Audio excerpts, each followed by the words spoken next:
హ్మ్. విష్ణు గ్రంథి విభేదిని అంటే దీని గురించి కొద్దిగా స్థూలంగా, సూక్ష్మంగా, సూక్ష్మతరంగా కూడా తెలుసుకుందాం. అవునా? ఒక మనిషి గురించి మనం తెలుసుకుంటున్నప్పుడు స్థూలంగా పరిచయం చేసుకుంటాం. సూక్ష్మంగా అతనేమిటి, అతని యొక్క పద్ధతి ఏమిటి, అతని ఆలోచన విధానం ఏమిటి అనేది అర్థం చేసుకుంటాం. అక్కడ పరిచయం, రెండో పరిచయం. మూడో పరిచయం ఏంటంటే ఇతని యొక్క ప్రాణస్థితి ఎలా ఉంది? హ్మ్. అంటే హారిజాంటల్‌గా థింక్ చేస్తాడా? వర్టికల్‌గా థింక్ చేస్తాడా అనేది ప్రాణ. అంటే మాయలో ఉంటాడా? ఎక్కువ ఆధ్యాత్మికం, ఆది భౌతికం అలా. ఇక ఐదవది ఆత్మ. సో 4 పరిచయాలుంటాయి. ఇప్పుడు ఈ నామానికి 4 ఒకటి తెలుసుకుంటే బహిర్యాగం. రెండవది తెలుసుకుంటే అంతర్యాగం. మూడవది తెలుసుకుంటే ప్రాణయాగం. అంటే క్రియాయోగం. నాలుగవది తెలుసుకుంటే ఆత్మార్పణము, యజ్ఞము. అమ్మవారికి ఆత్మని అర్పించటం. అది. సో ఈ విష్ణు గ్రంథి అంటే ఏంటంటే సంకల్పాలకి నిలయము. సో ఈ విష్ణు గ్రంథి గురించి ఇంతో అంతో అమ్మవారి కృపతో తెలుసుకున్నాం. అసలు ఇది అనాహతము, వాయుతత్వము. ఎక్కువ వాయుతత్వము అంటే ఎక్కువ మనం గాలి పీల్చటం, వదలటం అంటే శ్వాస ప్రక్రియలు. ఉచ్ఛ్వాస, నిశ్వాసలు రావటం, పోవటం జరిగేది ఎక్కడ? హృదయ స్థానం. అదే విష్ణు గ్రంథి. ఇది స్పర్శ తన్మాత్రా విశిష్టము. స్పర్శ తన్మాత్రా విశిష్టము. అంటే స్పర్శలన్నీ గూడా ఈ విష్ణు గ్రంథిలో తెలుస్తూ ఉంటాయి. అప్పుడు నీకు ఇష్టము, అయిష్టము, కష్టము, నష్టము అనేది అవగతం అయ్యే స్థానం అన్నమాట. సో, దాని విశిష్టం అది. ఇది శ్రీచక్రాన్ని గనక మనం గమనిస్తే ఆ! దీన్నేమంటారంటే బహిర్దశారము అంటారు. ఏమ్మా? బహిర్దశారం. బహిర్ అంటే బయట. ఏనన్నా? ఏంటి అర్థమవుతుందా? సింపుల్. లోపల, బయట, బయట, లోపల. తర్వాత భూతాకాశాలు, తర్వాత మనం. అలా అన్నమాట. హ్మ్. అలా అంతర్దశారాలు, బహిర్దశారాలు అంటే లోపలున్నప్పుడు ఆలోచన స్థూలంలోకి రావటం కోసం అది ఇప్పుడు అంతే గదా! ఇప్పుడు నువ్వు ఒక పాట పాడాలి అన్నా, మాట మాట్లాడాలి అన్నా మూలాధారంలో అదేమిటది మూలాధారంలో ఏ స్థితిలో ఉందో నీకు తెలీదు. ఆ మూలాధారం దగ్గరకొచ్చినప్పుడు కొద్దిగా బొడ్డు దగ్గరకొస్తే, స్వాధిష్టానం దగ్గరకొస్తే పరా పశ్యంతి అవుతుంది. బొడ్డు దగ్గరకొస్తే మధ్యమ ఏది చెప్పదలుచుకున్నావు అనేది ఒక ఆకృతి వస్తుంది. అది హృదయ స్థానంలోకొచ్చినప్పుడు అక్షరం అవుతుంది. నోటి నుంచి చెప్పేటప్పుడు వైఖరి అంటారు. అంటే అంతర్దశారం, బహిర్దశారం. అంతర్దశారం, బహిర్దశారం. తర్వాత నీ నోట్లోంచి బయటకొస్తుంది. అలానే శ్రీచక్రం కూడా ఈ సృష్టి కూడా అలా వచ్చింది అని ఈ విష్ణు గ్రంథి విభేదిని అనే నామం నీకు తెలియపరుస్తోంది. ఈ అనాహతము స్వయంభూ. నేనన్నా ఇది స్వయంభూ. అంటే అనాహతము అంటే ఎవ్వరి ప్రమేయము లేకుండా శబ్దం చేయటం. ఇప్పుడు కళ్ళున్నాయనుకో ఎలా చూస్తున్నావు? ఏదో మధ్యమం అంటే మీడియం. అంటే కళ్ళు ఉన్నాయి కాబట్టి చూపనేది అందులో నుంచి ప్రసరిస్తోంది. దానికది ఆధారం. కానీ అనాహతం అనే నాదానికి ఏది ఆధారం ఆర్గాన్స్ అంటే మన అవయవాలు. గుండె ఎలా కొట్టుకుంటోంది? ఎవరు కొడుతున్నారు? ఏ అవయవం కొట్టుకోవట్లేదు గదా! సో, అనాహతం. స్వయంభూ. అదే అమ్మవారి స్థానం. హ్మ్. దాన్ని పట్టుకో. హృదయ స్థానమే అమ్మవారి స్థానం. ప్రాణసూర్యుడు అక్కడ ఉంటాడమ్మా. హ్మ్. అర్థమైందా? అంటే ఆకాశంలో నువ్వు సృష్టికి సూర్యుడు, చంద్రుడు అంటే ఆత్మ, మనస్సు అంటున్నావు గదా! అది అమ్మవారు అనుకుందాం. అందులో నుంచి మనం పిల్లలుగా బయటకొచ్చామంటే మన ప్రాణ సూర్యుడు ఎక్కడున్నాడు? అనాహతంలో ఉన్నాడు. సూర్యుడు అక్కడ ఉన్నాడు అని. దాని పక్కనే చంద్రుడున్నాడు అంటే మనస్సు ఉంది అని. ఇది వెష్టి. మరి నీలో నేను ఈ సర్వ సృష్టి చూపించాలంటే ఎలా చూపిస్తాను? నీ శరీరంలోనే, నీ భాగాల్లోనే ఏమ్మా? అందులోనే చూపించాలి సృష్టిని. పంచభూతాలు. శరీరం అంతా పంచభూతాలు స్థూలంగా. తర్వాత నీ యొక్క రూపము, ఆకారము వచ్చింది నాన్న అని చెప్పడం. అంటే సూర్యుడి నుంచి ప్రాణం, అందులో నుంచి మళ్ళీ మనస్సు పుట్టటం. అవునా? చంద్రుడు. ఆ చంద్రుడి ద్వారా ఈ సూర్య చంద్రుల ద్వారా పుట్టుట, స్థితి. విష్ణు గ్రంథి అంటే స్థితి, స్వయంభూ. ఆ ప్రాణశీలుడు ఎక్కడ వెలుగుతున్నాడు? ఆయన నీ ఆ ముఖ్య ప్రాణం వచ్చి నీ గుండెల్లో ఉంది. అంటే సూర్యుడు అక్కడ వెలుగుతే ఆ కిరణాలన్నీ నీ శరీరం అంతా కూడా స్థూల శరీరాన్ని నిర్మిస్తున్నాయి అని. ఆ! అది రహస్యం. అది ఎవరికి చాలా జాగ్రత్తగా అర్థం చేసుకోవాలి. ఎవరు గూడా ఊహలకే, అందరి యొక్క ఊహలకి, మునులు, ఋషులు గూడా అమ్మవారికి వినయంతో మనం గనక ఆత్మార్పణం చేసుకుంటేనే ఇటువంటి గొప్ప పరావిద్య శ్రీ అనే అమ్మవారు ఎవరైతే ఉన్నారో, శ్రీ అంటే ఆత్మ, శ్రీ అంటే పరమాత్మ. అందులో నుంచి మనం వచ్చాం కాబట్టి ఆ శ్రీని నువ్వు తెలుసుకుంటావు. నీ శరీరంలో కళ్ళ గురించి చూసింది నా కళ్ళు చూసాయి కాబట్టి నాకు నచ్చింది కాబట్టి ఆ పని చేశాను అని చెప్పి ఈ రకంగా చేసే కర్మలన్నిటికీ కంటే దీని గురించి తెలుసుకునే కంటే మన అవయవాల్లో ప్రాణాన్ని గురించి తెలుసుకుంటే అదే శ్రీ. అసలైన విద్య అది. నీ శరీరంలో నువ్వు చెవుల గురించి, ముక్కు గురించి, మనసు గురించి తెలుసుకోవటం కాదు. అసలైన చదువు ఏది? స్వయంభూగా వెలుగుతున్న ప్రాణసూర్యుడు ఎవరైతే నీ గుండెలో, నీ హృదయంలో ఉన్నారో, అది అనాహతం శబ్దం చేస్తూ ఉన్నదో, దాని గురించి తెలుసుకో నాయనా. అదే శ్రీ విద్య అని చెప్తోంది విష్ణు గ్రంథి విభేదిని అని. ఈ శ్రీ విద్య అక్కడికి నీ శ్రీ మిథ్య, నీ మాయని తొలగిస్తుంది. విభేదిని అంటే మాయ తొలగిపోవటం. అక్కడి నుంచి విశుద్ధంలోకి వస్తావు. శుద్ధి చేయబడి వస్తావు. అర్థమైందా? ఆ! అది రహస్యం. సో, శ్రీ మిథ్య అంటే మాయ. మాయ నుంచి సత్యంలోకి వచ్చావు అని. 2 ఇంతకాలము నేను, నువ్వు అనుకునే వాడిని ఇప్పుడు నేను తప్ప ఇంక నువ్వు అనేది లేని స్థితి విశుద్ధి ఆజ్ఞా చక్రాలు. అర్థమైందా? ఆజ్ఞా చక్రంలో నీకు సంపూర్ణంగా స్వస్వరూపంగా నీవు అహం బ్రహ్మాస్మి. ఇంకొక రెండో ఈ అన్నీ కూడా నాలో నుంచి వస్తున్నాయి. నేనెందుకు కింద చక్రాల్లో బయట వెతుకుతున్నాను? అదే మాయ ద్వైతం. అందుకే మన ఋషులు, మునులు కళ్ళు మూయమని చెప్పారు. తపస్సులు, ధ్యానము హ్మ్. ఇవన్నీ కళ్ళు మూసి వస్తుంది. చేసే ప్రక్రియలు. లోపల వెతుకుతేనే తెలుస్తుంది. నీ గురించి నీవు తెలుసుకోవాలి అంటే ఎవరికైనా బయట వాళ్ళు ఇది కూడా పెద్దదమ్మా. లోపలికి వస్తేనే కానీ నువ్వేమిటో తెలీదు. అది. అలానే అమ్మవారి గురించి తెలుసుకుంటే బయట దృష్టి శ్రీ మిథ్య అంటే మాయా దృష్టి తొలగి ఆత్మ స్వయంభూగా ఉన్నది కదా! నువ్వు అది తెలుసుకున్న రోజున, అక్కడ అమ్మవారి అనుగ్రహం పొందిన రోజున నువ్వు శ్రీ విద్యోపాసకురాలివి, శ్రీ విద్యోపాసకుడివి అవుతావు అని. శ్రీని ఆరాధించటము అంటే పరాపూజలు. నీ పూజలన్నీ ఆ! అమ్మవారు ఆశీర్వదించటం అన్నమాట. నువ్వు అక్కడ వచ్చి ఆ అనాహత అందుకే హృదయంలో మనం ఏం చేస్తాము? మంత్రం పఠిస్తూ ఉంటాం. హ్రీం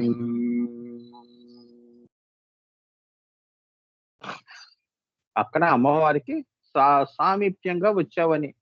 సాలోక్యం నుంచి బయలుదేరిన దానివి సారూప్యంగా, హ్మ్. సామీప్యంగా అక్కడి నుంచి నువ్వెక్కడికొచ్చావు? ఆత్మ దగ్గరికంటే విష్ణు గ్రంథి. అమ్మవారు స్త్రీగా కూర్చుంది. ప్రాణసూర్యుడు కూర్చొని ఉన్నాడుగా. అమ్మవారు కూర్చునుందిగా. ఇప్పుడెక్కడున్నావు? అమ్మా నేను 3 ఊర్లు ప్రయాణం చేసి 4గో ఊరు నువ్వు ఎక్కడైతే ఉన్నావో నీ ఊరికి వచ్చాను. నీ దగ్గరికి వచ్చాను. అదే నీ యొక్క విష్ణు గ్రంథి. అదే నీ హృదయ స్థానము. అదే శ్రీ. అప్పుడు నీకు శ్రీమంతుడివి. నువ్వు శ్రీమంతురాలివి అవుతావు. అమ్మా! శ్రీని పొందిన వాళ్ళు శ్రీమంతులు. అది. పొందని వాళ్ళు శ్రీ మిథ్యాపరులు. అంటే మాయాపరులు. మాయలో ఉంటారు. మాయలో ఏమున్నాయో ద్వైతంలో కంటితో చూసినవే నమ్మటం. అది. సో, అనాహతము స్వయంభూ అనగా తాకుడు లేక. తాకుడు లేక అంటే తాకటం. ఇప్పుడు కళ్ళు రెప్పలు ఇలా కొట్టుకోవటం, కళ్ళు అటు ఇటు తిప్పటం అవన్నీ తాకుడు. ఆ తాకుడు వల్ల నీకు చూపు ఈ బొమ్మ నుంచి ఆ బొమ్మ, ఆ బొమ్మ నుంచి ఈ బొమ్మని చూస్తున్నావు. ఈ తాకుడు లేక ప్రయత్నము లేక నాదము ఉదయించు ప్రదేశము. ఈ నాదము ఏది?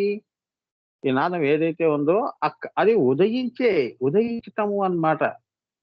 నాదము ఉదయించేస్తాను. అందుకే సమయాచారులందరూ కూడా మంత్రం హృదయంలోనే చెప్పుకుంటూ ఉంటారు.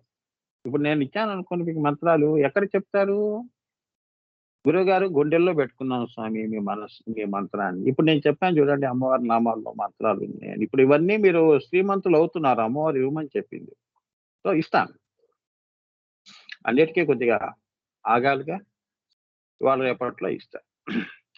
సో, ఇవన్నీ మీకు అయాచితంగా, అప్రయత్నంగా వచ్చేవి. నువ్వు శ్రీమంతురాలివి కాబట్టి నీకు అమ్మవారు ఇస్తోంది. విద్యాపరులకు ఎందుకు ఇస్తుంది? తన విద్యని ఎవరైతే తనకి సామీప్యంగా ఉన్న వాళ్ళకి ఇస్తుంది. దగ్గరగా ఉన్న వాళ్ళకి ఇస్తుంది. అంతవరకు కష్టపడి వచ్చిన వాళ్ళు. ధ్యానము చేసి, యోగము చేసి, భక్తి చూపించి, పారాయణాలు చేస్తూ, పాపం ఎప్పుడూ నిష్ఠాగరిష్ఠులుగా ఉంటూ, ఎప్పుడూ బ్రహ్మచింతనలో ఉంటూ, మిగతావన్నీ గూడా కింద పెట్టటం, అమ్మవారిని ఎప్పుడూ పై స్థానంలో పెట్టటం. ఆ రకంగా తన జీవితాలు గడుపుకునే వాళ్ళు ఎవరైతే ఉంటారో వాళ్ళందరూ కూడా ఇటువంటివన్నీ అప్రయత్నంగా అమ్మవారు అనుగ్రహిస్తూ ఉంటుంది. ఇవన్నీ ఇప్పుడు మీరు అంటున్నారే ఓ రహస్యం చెప్తున్నాను. ఏదో సొల్లు చెప్తున్నాను కాదు. ఏం తెలుసా? గురువులు, మహానుభావులు వాళ్ళ రహస్యం చెప్తున్నారు. ఈ ఋతుంబర ప్రజ్ఞలన్నీ కూడా నీకు ఇక్కడే తెలుస్తాయి. ఇంకెక్కడా తెలియవు. అది రహస్యం. అంటే నీకు పైన యొక్క లోకాలకి అంటే ఈశ్వర పరా చైతన్యానికి నువ్వు కనెక్ట్ అవుతావు. విష్ణు గ్రంథి విభేదిని అయినప్పుడు ఇంకా రుద్ర గ్రంథే కదా! అదంతా కూడా ఋతుంబర ప్రజ్ఞలు. ఇప్పుడు నువ్వు కూడా చూడు నాన్న, ఇప్పుడు నీకేదైనా కష్టం వచ్చిందనుకో ఏం చేస్తావు? కళ్ళు మూస్తావు. మాక్సిమం నీ ఇంటెలిజెన్స్ పరిధిలో ఆ యొక్క జవాబు ఉంటే సరే సరి. అవి లౌకికంలో కొన్ని దొరుకుతాయి, కొన్ని దొరకవు. అప్పుడేం చేస్తావు? కళ్ళు మూసి ఋతుంబర ప్రజ్ఞలు కళ్ళు మూసి ఉండండి ఆలోచించుకొని చెప్తాను అని చెప్పి 2 నిమిషాలు ఆలోచన చేస్తావు. కొందరికి తట్టుట అనేది ఉంటుంది. తాకుట ప్రయత్నము లేకుండా ఆ యొక్క కష్టానికి లేదా ప్రాబ్లమ్‌కి ఆ ప్రశ్నకి జవాబు ఆ ఋతుంబర ప్రజ్ఞల నుంచి ఆ బుద్ధి, ఆ ప్రాణసూర్యుడు, ఆ ఋతుంబర ప్రజ్ఞల నుంచి వాడికి ఆ జవాబు వస్తుంది. అప్పుడు కళ్ళు తెరిచి చెప్తాడు. ఇగో ఈ సమస్యకి ఇది పరిష్కారము అని. ఇక్కడ ఏమవుతుందంటే హ్మ్. ఇక్కడ ఏమవుతుందంటే నాన్న నువ్వు డైరెక్ట్‌గా కనెక్ట్ అయిపోతావు. ఇంక నీ జ్ఞానం అంతా పైనుంచి వర్షపాతంగా వస్తుంది. కింద సేకరించుకున్న నీళ్లు ఏవైతే ఉంటాయో, జ్ఞానం ఏదైతే ఉంటుందో, అది నీకు అవసరం లేదు. దానికి ఇవన్నిటికి కూడా ఆరిజిన్ అంటారు. ఎక్కడి నుంచి వస్తున్నాయి, అక్కడికి వెళ్లి నువ్వు పట్టుకుంటావు.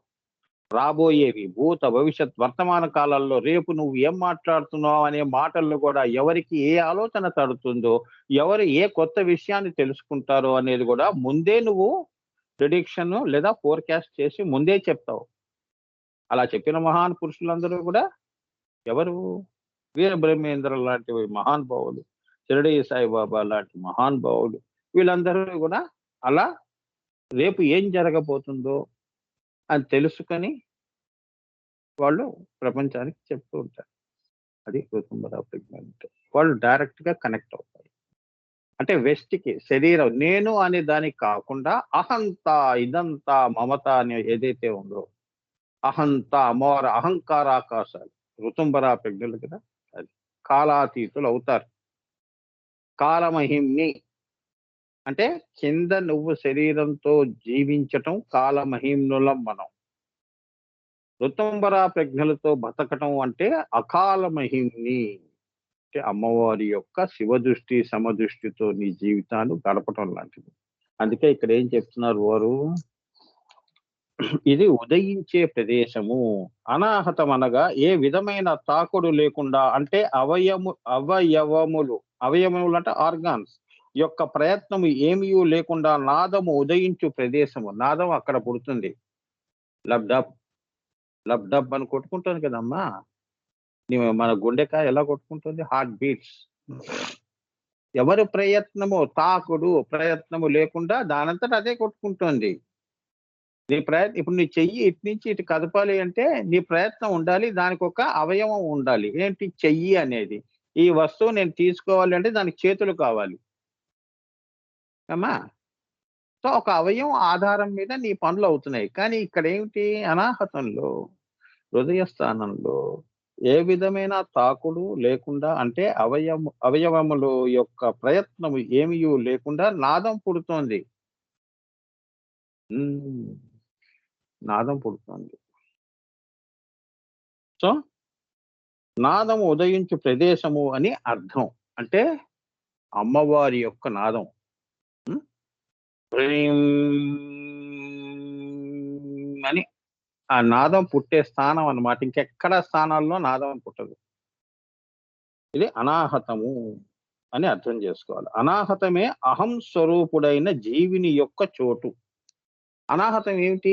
జీవుడు ఎప్పుడైతే ఈ యొక్క నాదము కాంతి అయి, ఆత్మ అవుతుంది కదా! ఆత్మ రూపాన్ని దాల్చినప్పుడు, పాంచభౌతికమైన శరీరంలోకి వచ్చినప్పుడు, ద్వైతములోకి వచ్చినప్పుడు వేరుగా చూస్తుంది. ఆ! వేరుగా చూస్తుంది. ఇప్పుడు మనం హిమాలయాస్‌కి వెళ్ళాం. హిమాలయాస్‌లో తపస్సు కోసం వెళ్ళినప్పుడు ఏమ్మా కళ్ళు మూసుకొని తపస్సు చేస్తున్నావంటే అక్కడ పరిస్థితి ఏమిటి? నీలో నీవుగా ఉండటం. అభయము అంటే బయట దృష్టి లేకుండా కళ్ళు మూసి తపస్సు చేసుకోవటం. అది ఆ! వేరు వేరుతనము లేకపోతే ద్వైతము. అమ్మో! నేనిక్కడ వచ్చాను. ఈ హిమాలయాస్ ఇవి గుహలు. ఇక్కడ భయంకరమైన ఆ! వైల్డ్ అంటే ఏంటంటే ఏ జంతువులు, భయంకరమైన విషసర్పాలు, భయంకరమైన జంతువులు నివసిస్తున్నాయో, ఏ ప్రాణహాని తలపెడతాయో అని ఈ యొక్క హిమాలయాస్‌ని వేరుగా చూడటం. అప్పుడు ద్వైతం అనేది వస్తుంది. ఈ మాయ రెండో రూపంలోకొస్తుంది. భయపెడుతుంది, నియమిస్తుంది, నిగ్రహిస్తుంది.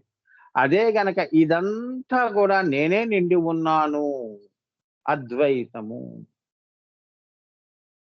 ఇక్కడ రెండో విషయానికి తావు లేదు అని నువ్వు తెలుసుకున్నావనుకో, హ్మ్. ఇంక భయం ఎక్కడుంది?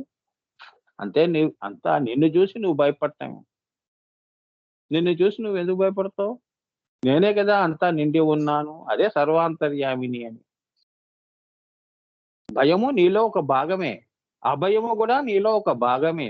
కష్టము నీలోంచే పుడుతోంది. సుఖము గూడా నీలోంచే పుడుతోంది గదా! 2 కష్టము బయట నుంచి, సుఖము లోపటి నుంచి వస్తోందా?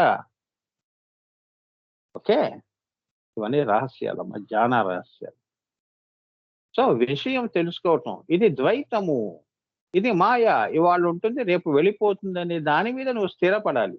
ఆ అభిప్రాయం మీద స్థిరపడినప్పుడు నీకు నిగ్రహము అనేది వస్తుంది. ఆగ్రహం తొలగినప్పుడు నిగ్రహం వస్తుంది.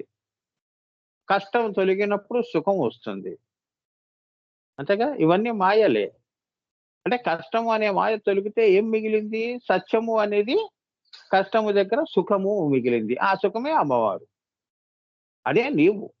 అదే అహం బ్రహ్మాస్మి అని నువ్వు అక్కడ మూడో దగ్గర తెలుసుకుంటావు. అంతా నేనే కదా! అన్నీ నాలోంచే వస్తున్నాయి గదా! అలాంటప్పుడు భయపడటం ఎందుకు? అంతేగా? ఎవరో భయపెట్టించట్లేదు గదా నిన్ను.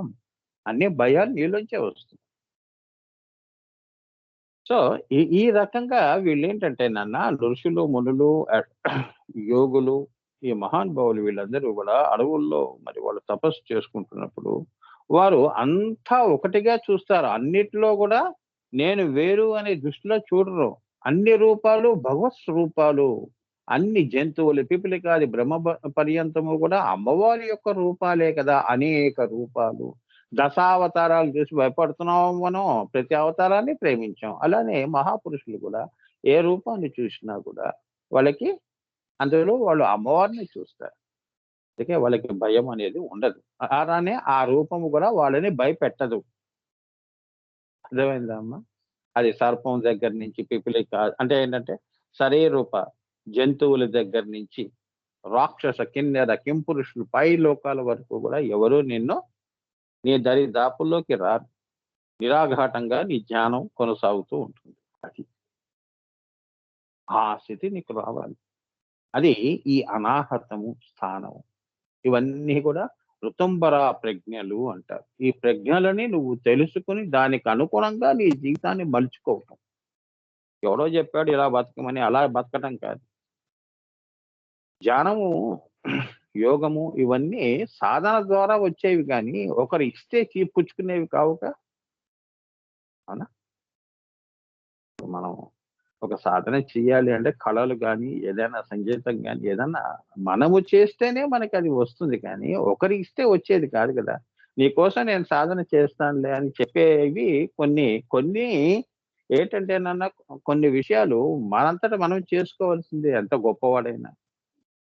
ఉమ్, నువ్వు ఎంత గొప్ప స్థితిలో ఉన్నా కూడా ఈ కర్మ భూమిలో ఉమ్, మనమే చేసుకోవాలి, ఎవ్వరూ చేసి పెట్టరు. కావాలి అంటే వంట చేసి పెడతారు.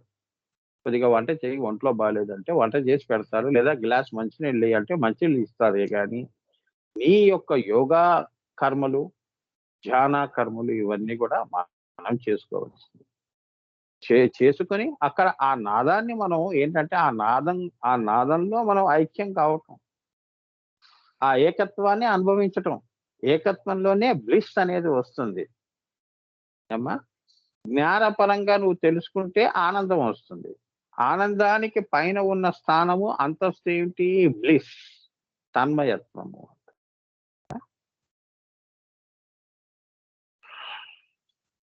సో, ఇది అనాహత స్థానం ఏంటి? జీవుడి యొక్క హ్మ్. చోటు.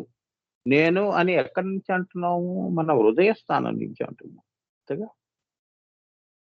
నేనండి అంటాం గదమ్మా చెయ్యి పెట్టి.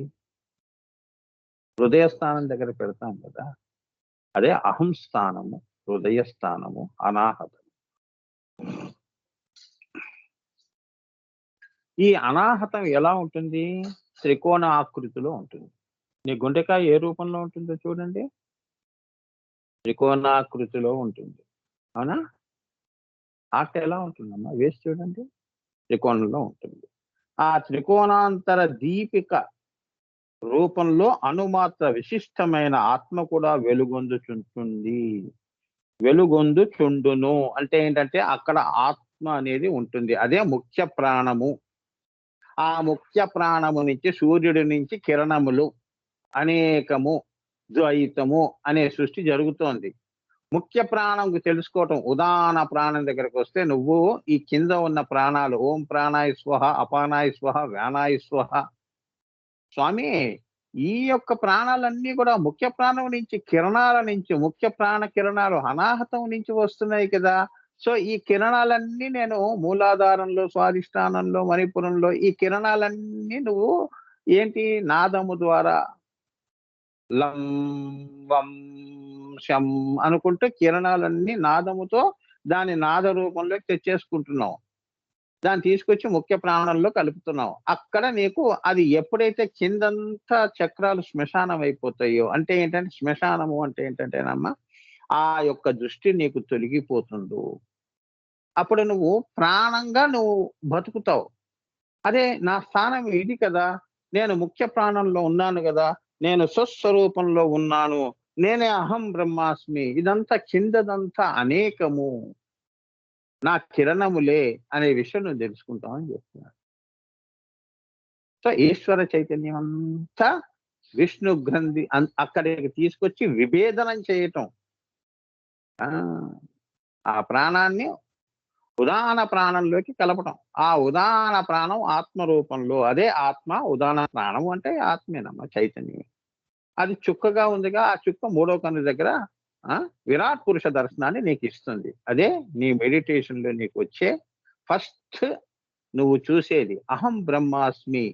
సర్వాంతర్యామిగా నిన్ను నువ్వు చూసుకుంటావు. నువ్వు పలికే శ్రీ విద్యలో పలికే మొదటి మాట నీ అంతట నువ్వు ఆ స్థితికి కష్టపడి వచ్చి ఏమంటావు? ఇదంతా నేనే స్వామి అంటావు. అదే గనక మూలాధారంలో ఉండి నువ్వు వ్యవహారం చేస్తే ఇవన్నీ నావి, మీవి కావు, నీది కాదు. అహంత, ఇదంతా, మమత, ఈ వస్తువు నాది, ఆ పుస్తకం నాది. ఇలా నా, నా, నా అంటూ ఉంటుంది. ఈ నా కాస్త పైకి తీసుకొచ్చావనుకో ఒక్క శ్వానే మిగులుతుంది. అహం బ్రహ్మాస్మి అనేది తెలుసుకుంటావు. అసలైన ముఖ్య సూర్యుడివి అవుతావు. అన్ని కిరణాలు సూర్యుడిలోకి వస్తే ఇంకేముంది? నువ్వే సూర్యుడివి. బుద్ధి వెలగటం, బుద్ధి ప్రచోదయాత్. ఓం భూర్భువః స్వః తత్సవితుర్వరేణ్యం భర్గోదేవస్య ధీమహి ధీమహి అన్నాడు. అంటే బుద్ధిని వికసింపజేయటం అని. అందుకే వాళ్ళు బుధజనులు.